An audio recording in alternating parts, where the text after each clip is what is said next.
The Shiloh Hendrix situation is literally why I don't take white people serious when it comes to racial tension and social issues.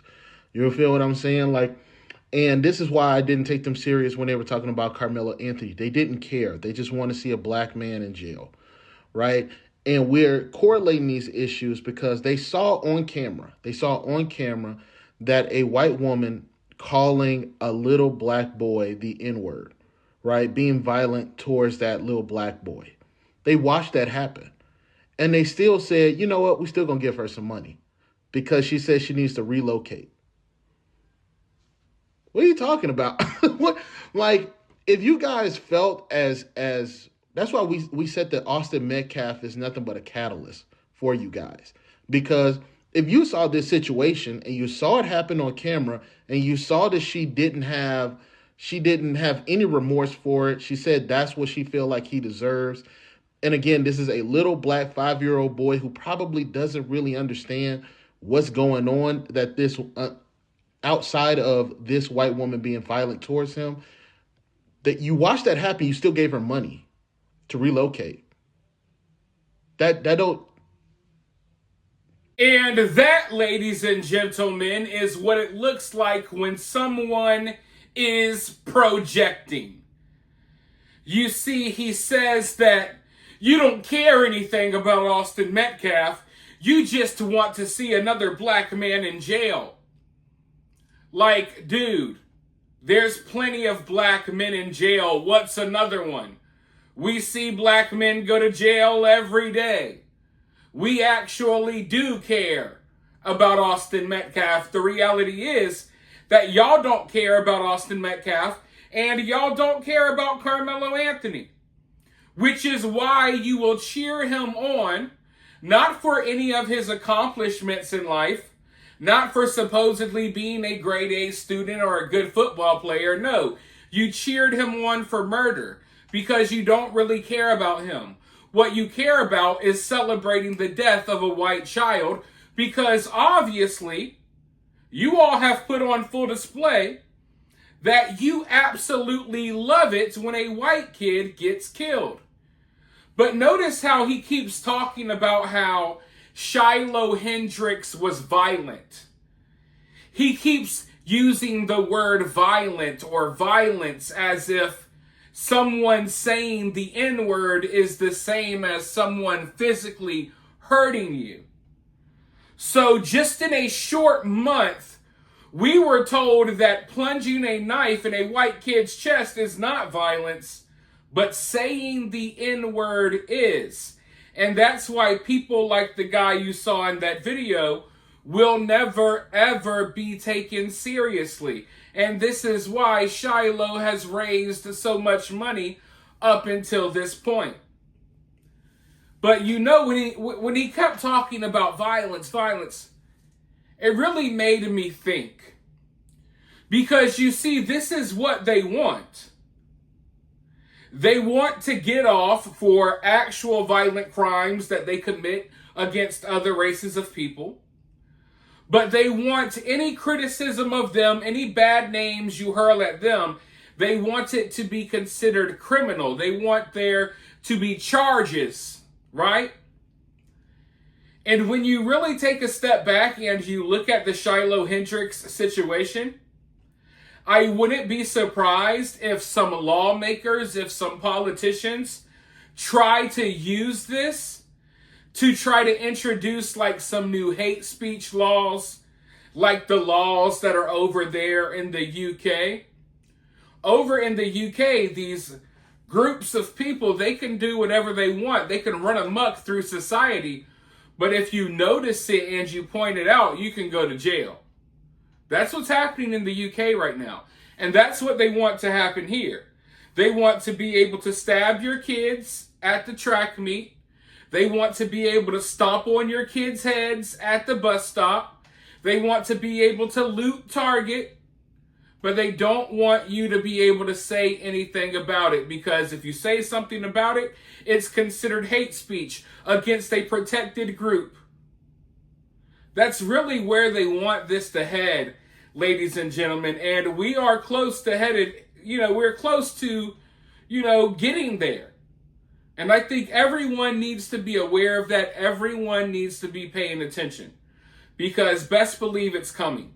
If you want to know what's going to happen in the US or what's coming to the US, look at what's been happening to Europe. Okay? It's as simple as that. And mind you, these hate speech laws will all be one-sided to work against white people. It's not going to be something that is in everyone's favor or anything like that. It's not something that's going to be fair to everyone. No, it's going to be something to basically stifle white people from speaking up about the problems that certain minority groups are causing in their country or in their city, community, what have you. But, you know, over there in the UK, maybe it's too late. I don't know if they can reverse things, but we still have an opportunity to stop that type of stuff from happening here. And luckily, you know, slowly but surely, some people are gaining the courage to finally speak out. And it's not just white people.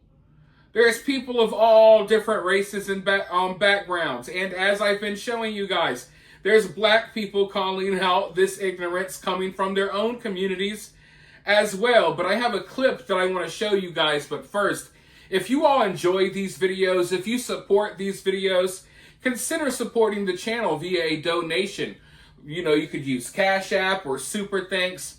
It's always greatly appreciated, especially here on this platform when talking about topics like the ones we've been discussing, because this platform does not like this, okay? I can assure you that. Also, they try to stop my videos from being spread in the algorithm. So I need you guys to share these videos on social media. It's quick, free, and easy. A free way to support the channel. Always make sure you hit the like button and comment as well. But with that being said, let's go ahead and roll this clip and then I'll be right back with more thoughts. I'm going to weigh in on the Shiloh Hendrix issue. A lot of people are going to be pissed off, but I don't care. I'm going to keep it real, okay? People are upset this woman called a child the N-word. She's claiming that the child was taking her kid's belongings. The child wouldn't stop. No one was doing anything about it. So she snatched everything, called the child an N-word, and she basically had a meltdown. And now she's getting a bunch of money donated to her. She's about to raise $1 million, and people can't believe it because she's a racist, right? Okay. Here's the bigger question. Why are so many people donating to this woman? Why are so many people in this country so supercharged about this issue, okay? We have to be accountable in every aspect of life, okay? We can't sit down and be a victim and say, oh, racism, racism, racism. I know that's the easiest thing to say, right? You're just racist. I could go out. I don't look white, right? I'm labeled as Caucasian, but I'm Persian. And when I go in to get a passport or a citizenship, or sorry, a driver's license, whatever, I have to label myself as Caucasian. That's what the United States says that I have to do. And that's what I do. But according to everybody else, I'm not what you would consider white. So you would think that I would face racism, right? And I probably have here and there. Some people might not like me.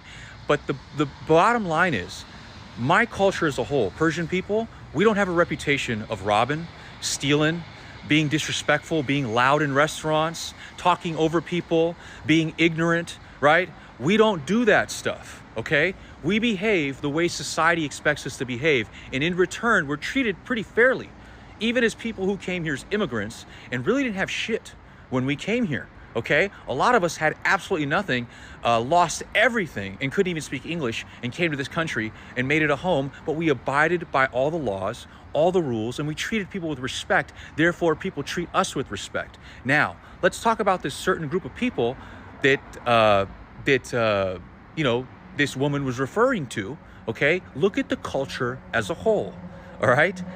How much cultural issues is going on with that group of people? Do they rob a lot? Okay, do they commit a lot of crimes? Do they commit a lot of murders? Okay, are they usually the people that you're seeing doing things that make everybody uncomfortable or make them feel unsafe?